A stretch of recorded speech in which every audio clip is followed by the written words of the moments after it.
খুনের ব্যাপারটা সরি বললে যায় না। খুনের প্রত্যেকটা খুনের বিচার হতে হবে। এটা ইনসাফের দাবি। দুনিয়ার সর্বশ্রেষ্ঠ মানুষ ছিলেন মহামানব মুহাম্মদুর রাসূলুল্লাহ সাল্লাল্লাহু আলাইহি ওয়াসাল্লাম। আল্লাহ নিজে রব্বুল আলামিন, আর মুহাম্মদুর রাসূলুল্লাহ সাল্লাল্লাহু আলাইহি ওয়াসাল্লাম রাহমাতুল লিল আলামিন।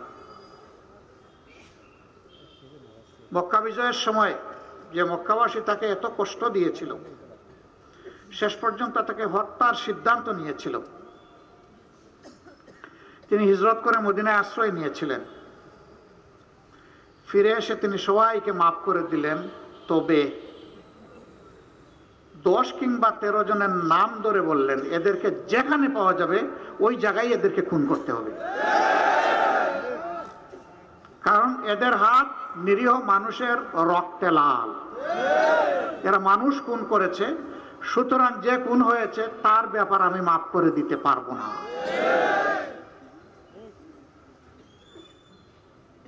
তিনি সারা সৃষ্টির জন্য রহমত। সেই মুহাম্মদুর রাসূলুল্লাহ সাল্লাল্লাহু আলাইহি সাল্লাম খুন মাফ করে দেননি, আমরা মাফ করে দেওয়ার কে? এটি হচ্ছে ইনসাফের দাবি।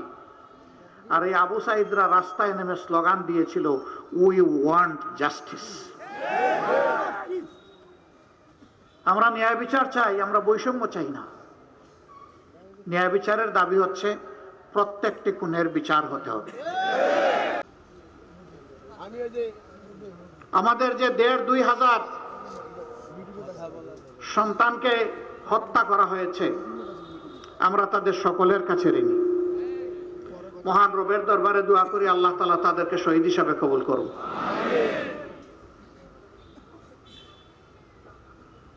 অনেক শহীদের পরিবার জানেও না তার সন্তান, তার ভাই, তার স্বামী, তার পিতার লাশটা কোথায় আছে।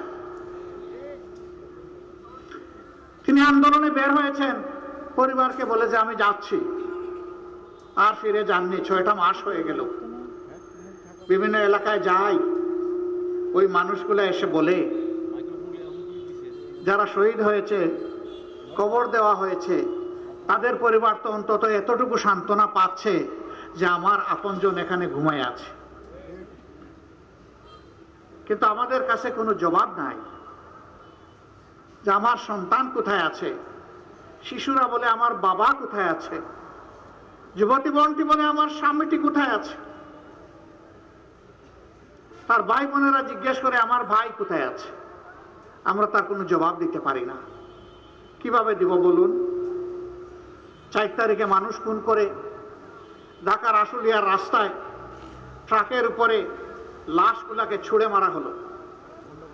ট্রাকের উপরে লাশের স্তূপ হয়ে গেল, পেট্রোল ছিটিয়ে আগুন ধরে ছাই বানাই ফেলা হলো। তাদের লাশ কে কোথায় পাবে? একই দিনে রামপুরায় সারাদিন ইন্টারনেট বন্ধ করে খুন হওয়া মানুষগুলোকে গুম করে ফেলা হয়েছে। তাদের লাশ আমরা কোথায় পাবো? হে রব্বুল আলামিন, হে আল্লাহ, তুমি এদের পরিবারকে সান্ত্বনা দাও মাবুদ। সান্ত্বনা দেওয়ার কোনো ভাষা আমাদের কাছে নেই।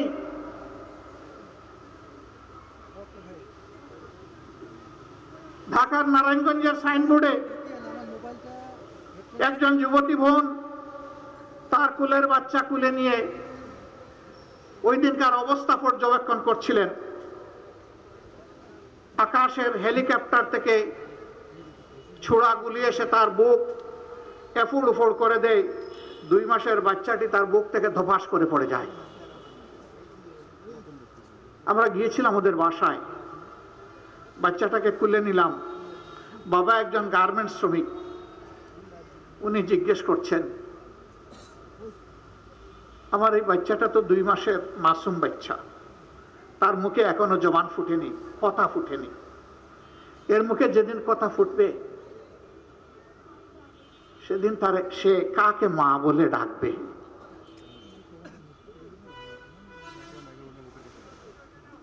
এখন আমার এই বাচ্চার মা কে হবে?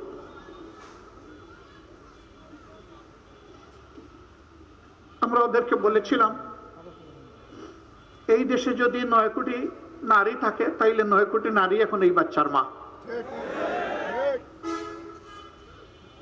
আমরা মহান রবের উপর ভরসা করে বলেছিলাম, এই বাচ্চাটা আমরা উপহার চাই,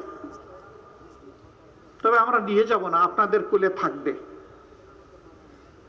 এখন থেকে এই বাচ্চা বেড়ে উঠে বড় হওয়া পর্যন্ত, মানুষ হওয়া পর্যন্ত আমরা আল্লাহর উপর ভরসা করে এই বাচ্চাটার দায়িত্ব নিতে চাই। যদি আপনারা দয়া করে এই সুযোগটা আমাদেরকে দান করেন।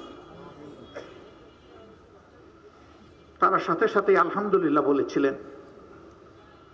আমরা সেই দিন থেকে এই বাচ্চার পাশে আছি। বহু শিল্পপতি তাদেরকে শ্রদ্ধা জানাতে গিয়ে বলেছেন, এই বাচ্চাটা আমাকে দেন, আমার একটা বাচ্চা নাই। আমাকেও এক শিল্পপতি অনুরোধ করেছিলেন। আমি বলছি, আমি আপনাদের অ্যাম্বাসেডর হয়ে কথা বলতে পারি, কিন্তু আমি আমার নিজের পক্ষ থেকে তাদেরকে চাপ দিতে পারবো না, তারা যেটা ভালো মনে করে। আমি তাদেরকে বলেছিলাম, তারা বলেছে আমরা একবারই আলহামদুলিল্লাহ পড়েছি, আমাদের আর কিছুর দরকার নেই। আপনাদের পাশে রাজশাহী,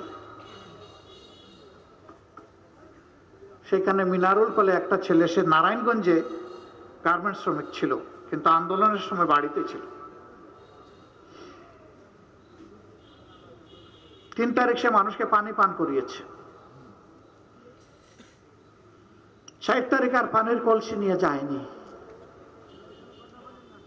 সেও আন্দোলনে শরিক হয়ে গিয়েছে। যাওয়ার 1 ঘন্টার পরেই পরিবারে খবর এসেছে, তোমাদের আপনজন গুলিবিদ্ধ হয়েছে। আসলে সে জায়গায় নিহত হয়েছে। আপনজন গিয়ে তার লাশ নিয়ে আসলো। আমি তাদের বাড়িতে গিয়েছিলাম। 3টি ভাই, 2 জন রিক্সা চালায় আর 1 জন গার্মেন্টস শ্রমিক।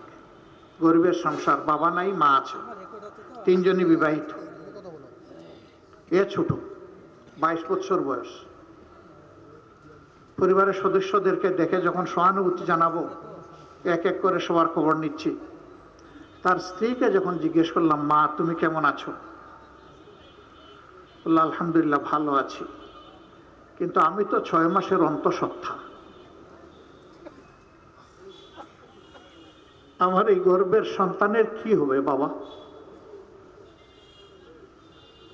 আমি বলেছিলাম, আল্লাহই তার উত্তম অভিভাবক,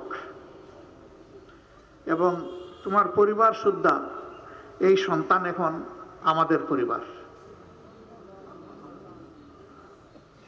আমার একটা ছোট ভাই কানাডায় থাকে, সে শুনেছে যে এর দায়িত্ব আমরা নিয়েছি। আমাদের কাছে আবদার করলো যে ভাই, আপনাদের হাত দিয়ে এই পরিবারের দায়িত্ব আমি পালন করতে চাই, আমি কি সুযোগটা পাবো? আমি বলছি, হ্যাঁ তুমি পাবা। আলহামদুলিল্লাহ ওই দিন থেকে সেই পরিবারের সাথে আছে।